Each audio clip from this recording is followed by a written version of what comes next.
Look closely at this woman on the bathroom floor, clutching her phone like it's the thing holding her together. A few months ago, she had what looked like the perfect life, smiling family photos in the backyard, a cozy home. But behind the smiles, something was breaking. Little by little, he stopped looking at her and started looking only at his phone. Secret messages, late nights, excuses that didn't add up, until one crumpled restaurant receipt and a glowing screen finally exposed the truth. Tonight, you're going to follow her journey from that moment at the table when she whispers, "We need to talk," to the day she stands alone on a rooftop, stronger than before. This is not a movie. This is a real story, and it might change the way you see your own. But for this story, you can call me Rachel. I'm 38 years old, and a few years ago, my life split in two, the before and the after. Before, I thought I had a normal marriage.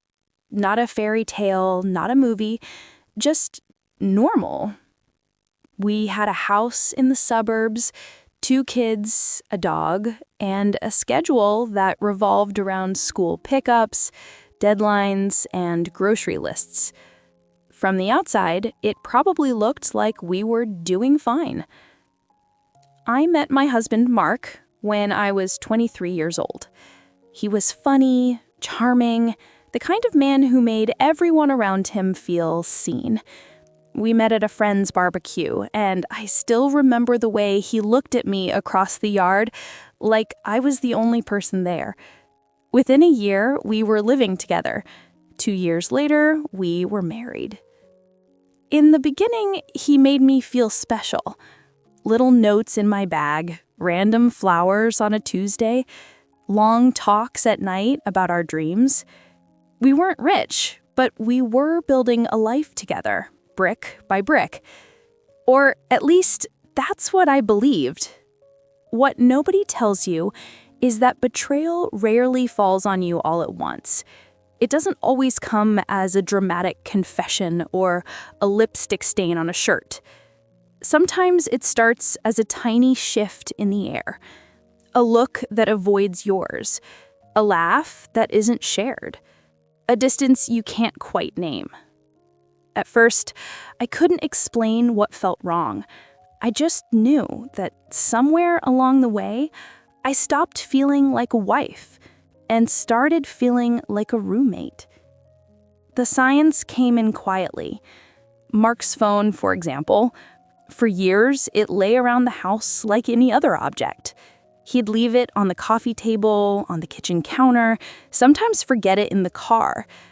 If it rang, I'd pick it up and yell, "Mark, it's for you," and he never seemed bothered. Then, one day, things changed. The phone started following him everywhere. To the bathroom, to the bedroom, to the shower. Left carefully on the counter, screen face down, as if the tiles might start reading his messages aloud. He put a new lock on it, a more complicated one. I remember joking, "Wow, what are you hiding? CIA secrets?" He smiled, but his eyes didn't. "Work stuff. We're tightening security."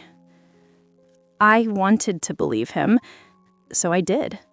Because that's what you do when you're in love, and the alternative is too painful to consider. The late nights at work began after that. At first, it made sense. His company was going through a busy season, big projects, new clients. "I'll be late," he'd text. "Don't wait up." The dinners got colder.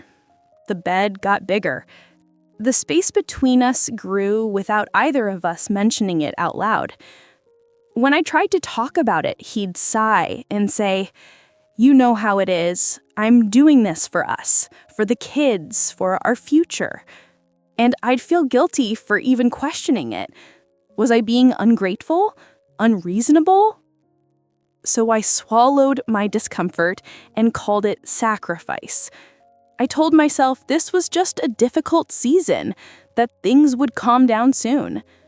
That's what you do when you don't want to see the storm that's already inside your house. There was one moment, though, that stayed with me like a splinter under the skin. It was a Saturday afternoon. The kids were at my sister's house, and I decided to surprise Mark at work with his favorite takeout. I thought I was being sweet, the supportive wife who shows up with food and a smile. When I arrived at his office building, the lobby was quiet. It was a weekend, after all. I texted him. "I'm downstairs with lunch," smiley face. No answer. The security guard recognized me from the Christmas party. "Hey, Rachel, he's not here," he said. "I saw him leave a couple hours ago." I laughed, confused. "Oh, maybe he went to another branch." The guard shrugged. Didn't say that. He just left. I remember standing there, holding the warm paper bag, feeling something cold spread through my chest. When he finally texted back, over an hour later, he wrote, "Sorry, phone died. Busy here. Talk later." I didn't confront him. I wish I could tell you I marched into the living room that night and demanded the truth, but I didn't. I doubted myself instead. Maybe the guard was mistaken. Maybe I misunderstood. Maybe I was overreacting. A word women hear so often, they start using it against themselves. So I put the moment in a box inside my mind and labeled it, "Don't think about this." But the box didn't stay closed for long. The real breaking point came months later, from something so small it felt almost ridiculous. I was doing the laundry.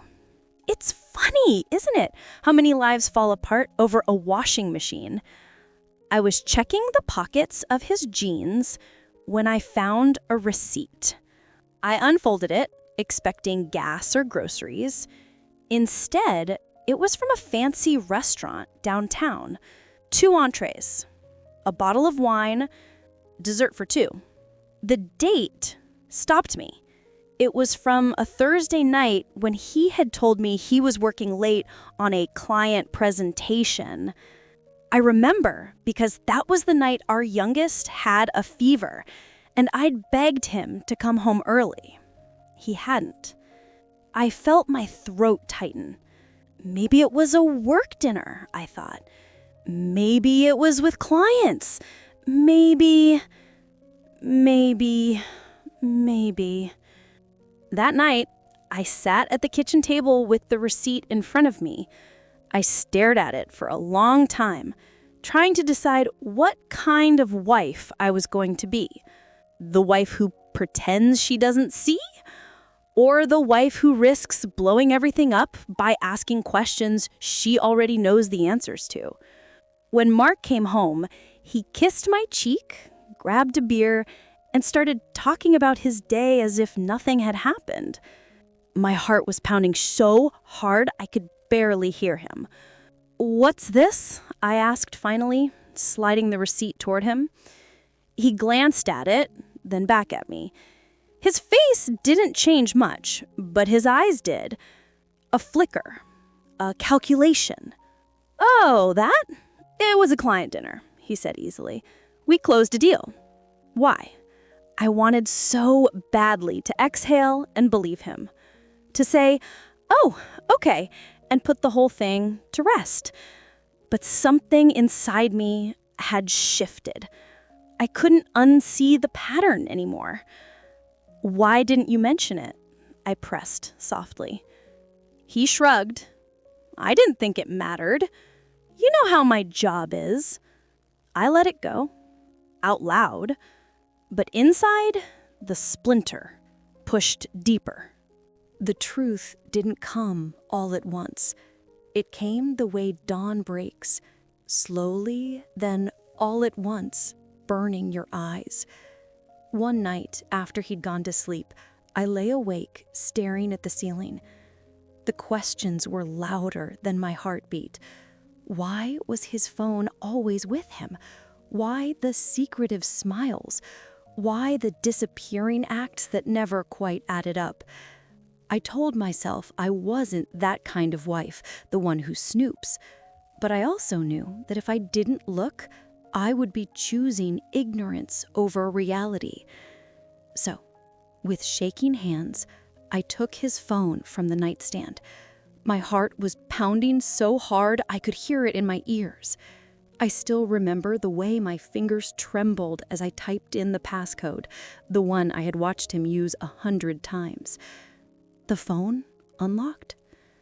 For a moment, I just stared at the home screen, almost hoping it would lock itself again so I'd be spared. But it didn't. I opened his messages. At first, it was all normal. Group chats with friends, work threads, family messages. And then I saw a name I didn't recognize. Sophie. My body went cold. I clicked on it. What I saw next is hard to describe, not because it was complicated, but because it was so simple. Just words on a screen. Words like, "I miss you. Last night was amazing. I hate leaving your bed. When can I see you again?" Photos. Nothing explicit, but intimate in a way that felt worse. Her in a cafe, smiling at the camera, with a caption, "Wish you were here." Him replying, "Me too, beautiful." Beautiful. A word he hadn't used for me in a long time. I don't know how long I sat there scrolling. Time disappeared. It was like watching a movie about someone else's life, except every scene was a knife. They had been talking for months. Long conversations, inside jokes, songs shared, plans made. Mixed in with those messages were lies I recognized. "I can't. My wife is home. She thinks I'm working late tonight. She bought the story again, lol." Reading those lines was like watching him stand on the other side of a glass wall, laughing at a version of me who still trusted him. The worst part wasn't the sexual stuff. It was the emotional intimacy. The way he opened his heart to her, complained about me, invited her into spaces that were supposed to belong to our marriage. "I feel alive with you," he had written. "I don't feel seen at home." At some point, my vision blurred. I realized I was crying so hard I could barely breathe. I went to the bathroom, sat on the floor, and clutched the phone to my chest, as if it were proof and poison at the same time. I don't know how long I stayed there, long enough for my legs to go numb, long enough to understand that the life I thought I was living was not the one I was actually in. The denial died in that bathroom. Whatever innocence I had left died with it. But something else was born there too, very faint, like a match struck in the dark. A thought I hadn't allowed myself to fully have before. The next morning, the world looked the same, but nothing felt the same. The kids still needed breakfast. The dog still whined to go outside. The emails still piled up. Life doesn't pause for your heartbreak. It just keeps coming. Mark acted normal.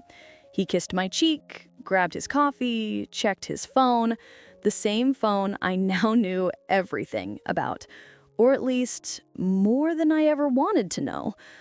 I watched him move around the kitchen like a stranger in my house. Every gesture felt scripted, rehearsed for a wife he no longer truly loved. Or maybe he did in some warped way, but not the way I deserved. I didn't confront him that day. I needed to breathe, to think, to decide how much of myself I was willing to lose just to keep our life looking intact from the outside.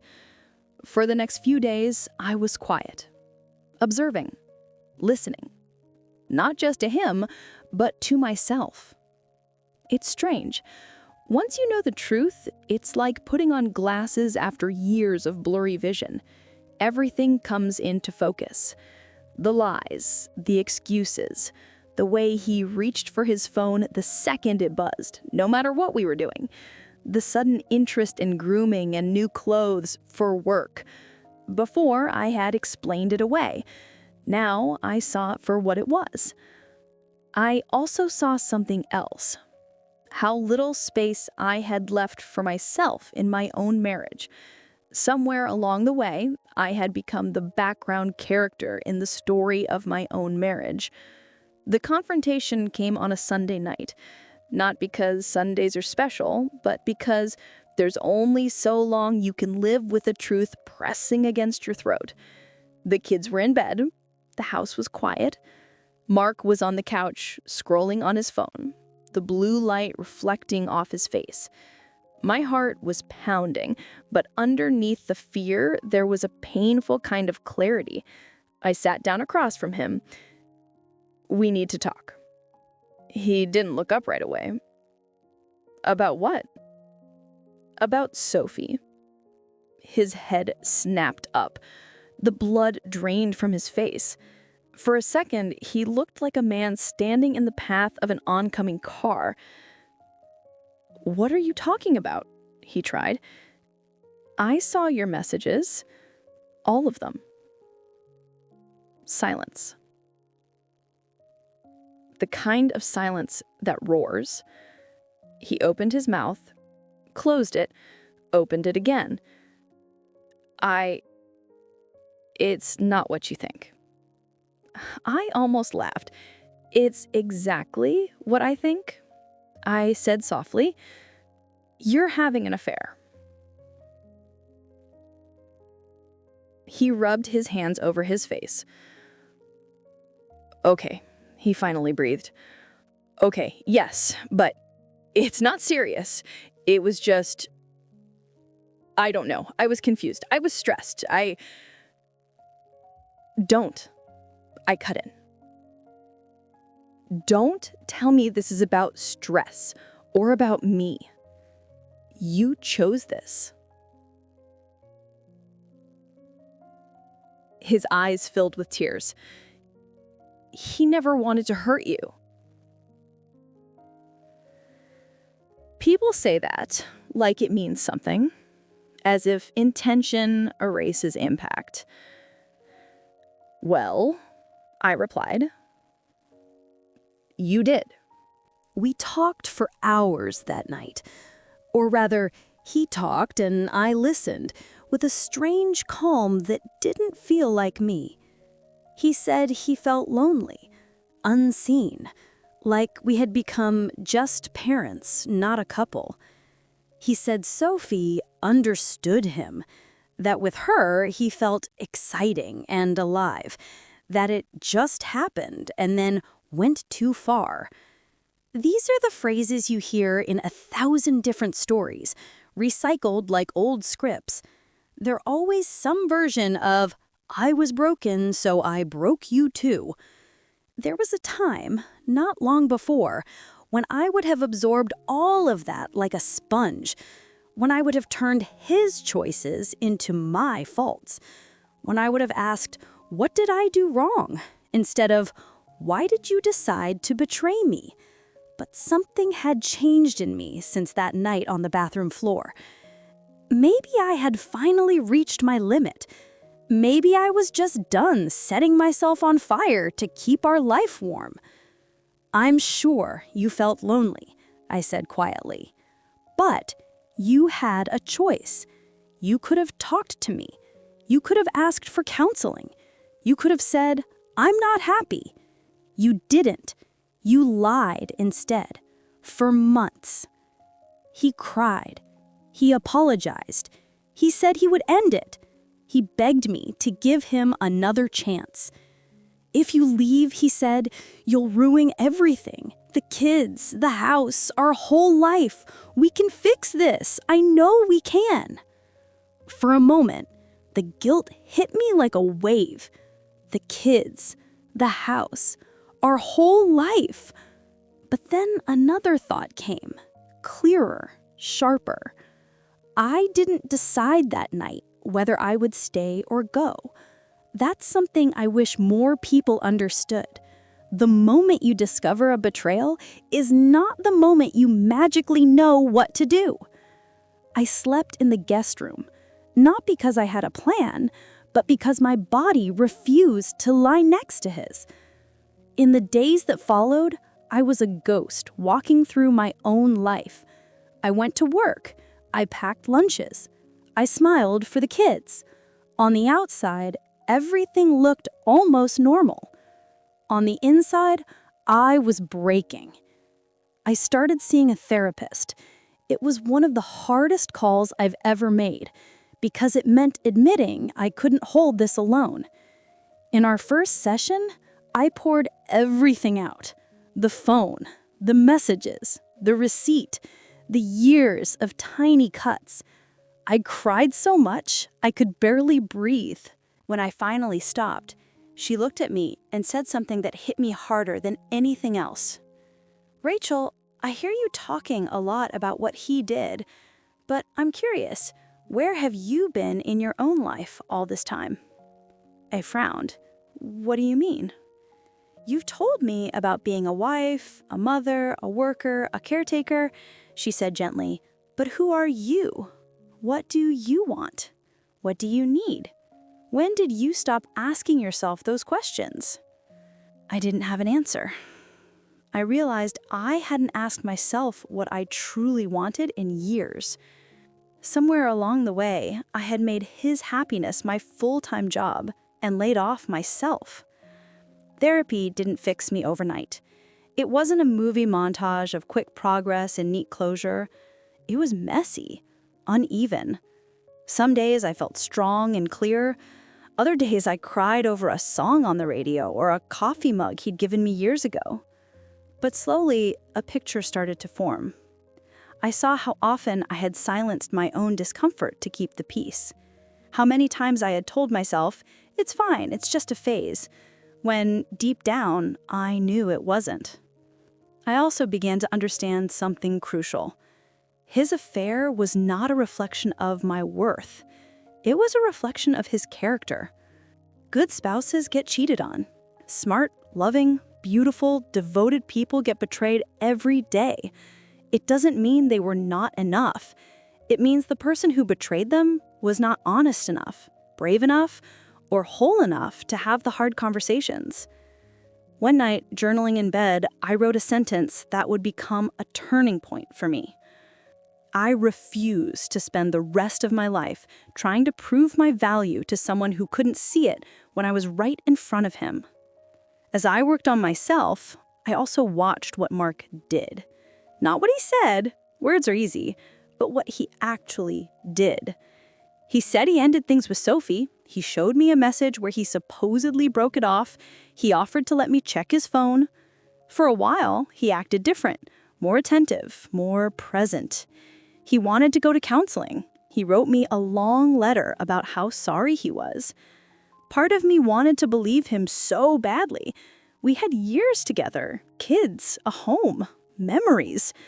But another part of me had learned to pay attention, to see the difference between real change and temporary performance.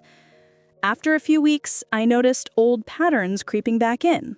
Less transparency, more secretive behavior around his phone. Canceling counseling sessions because work got busy. I realized something important then. I could not rebuild a marriage alone. I could rebuild myself. I could rebuild my life. But a relationship takes two people doing the work consistently, not one person dragging the dead weight of someone else's comfort. The decision to leave didn't come in a dramatic explosion. It came on an ordinary Thursday, in the most ordinary way. I was standing at the kitchen sink, washing dishes. The kids were doing homework at the table. Mark was in the living room laughing at something on his phone. A thought rose up in me so clearly, it felt like someone else had spoken it. I don't want to live like this for the next 10 years. Just that. No shouting, no drama. Just a quiet knowing. I dried my hands, went upstairs, and sat on the edge of our bed. The bed where so many versions of us had existed. The hopeful newlyweds, The exhausted young parents, the distant strangers. When he came up later, I looked at him and said, "I've made a decision." He looked nervous. "About what?" "About us." I took a deep breath. "I'm filing for divorce." His face crumpled. "Rachel, no, you can't be serious. We can fix this. I'll try harder. I believe you're sorry," I said. "But I also believe you don't want to change enough to do it for more than a few weeks at a time. And I'm done living on that roller coaster." Tears filled his eyes. "What about the kids? What about our family?" I swallowed hard. "The kids need at least one parent who is honest and emotionally healthy," I said. "Right now, that's me. Staying in a broken marriage just to say we're together, that's not the example I want to set for them." It hurt to say it, but it hurt more to imagine staying. The months that followed were some of the hardest of my life. Divorce is not just a legal process. It's a grieving process. You don't just lose a person, you lose a future you thought you had, a story you were telling yourself, a version of you that no longer exists. There were court dates and paperwork, and tense conversations about custody and finances. There were nights I lay awake terrified, wondering if I was doing the right thing. There were mornings when getting out of bed felt like lifting a mountain. Money was tight. I had to adjust to living on one income. I moved into a smaller place with the kids. We went from a house with a yard to an apartment with a balcony. It would be easy to frame that as a downgrade. But in some strange way, it felt like an upgrade. Because in that smaller space, there were no lies, no secret texts, no phone turned face down. Just me and my children, rebuilding something honest from the ground up. Rebuilding didn't happen all at once. It started with very small things. I made a budget and learned more about money than I ever had while married. I took a hard look at my career and asked myself what I really wanted, not just what was safest. I started saying no more often. No to going above and beyond at work when I was already exhausted. No to family members who expected me to be available 24/7. No to the voice in my head that said I had to be everything to everyone. I also started saying yes to things I had forgotten I loved. Yes to long walks alone with music in my ears. Yes to reading novels late into the night. Yes to taking a weekend trip with a friend just because. And slowly, I began to meet myself again. The woman I had been before marriage. The one with dreams and opinions and a personality beyond her roles. She was still there, bruised, but not broken. One of the most powerful parts of my healing was connecting with other women who had been through the same thing. I joined an online support group for people healing from infidelity. At first, I just read. Hundreds of stories. Different details, same themes. The lies, the gaslighting, the self-blame, the slow climb back to self-respect. For the first time, I didn't feel crazy. I didn't feel alone. Eventually, I began sharing my own story there. At first, it was small comments, then longer posts. People started replying, "Thank you for writing this. I feel exactly the same.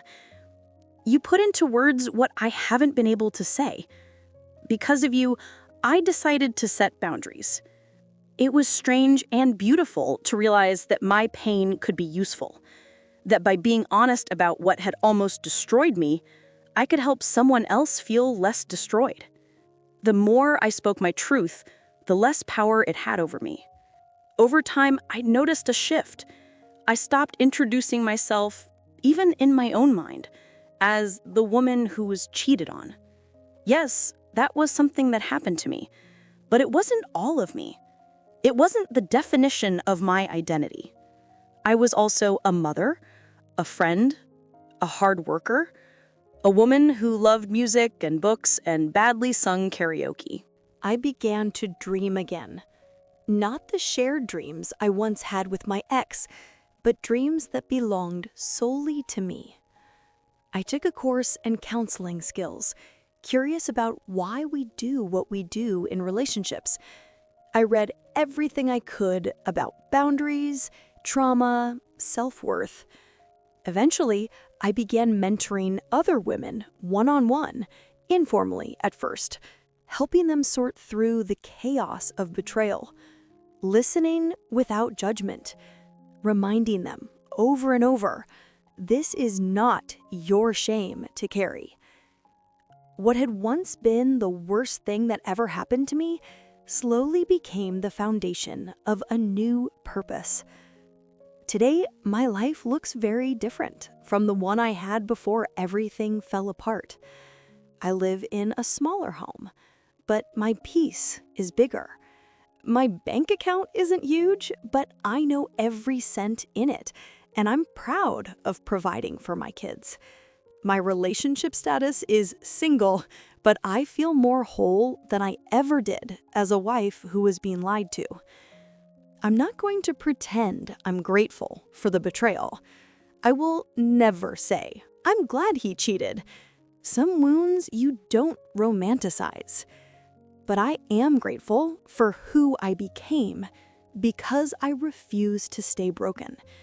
I became a woman who knows her worth, who won't settle for half-truths and half-love, who would rather sleep alone in a bed she owns than share one with someone who doesn't respect her.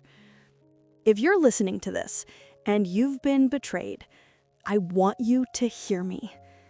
What they did is about them. How you heal is about you. You didn't cause their dishonesty. You couldn't have loved them so perfectly that they would never stray. That's not how this works. People cheat because of what's unresolved in them, not because of what's missing in you.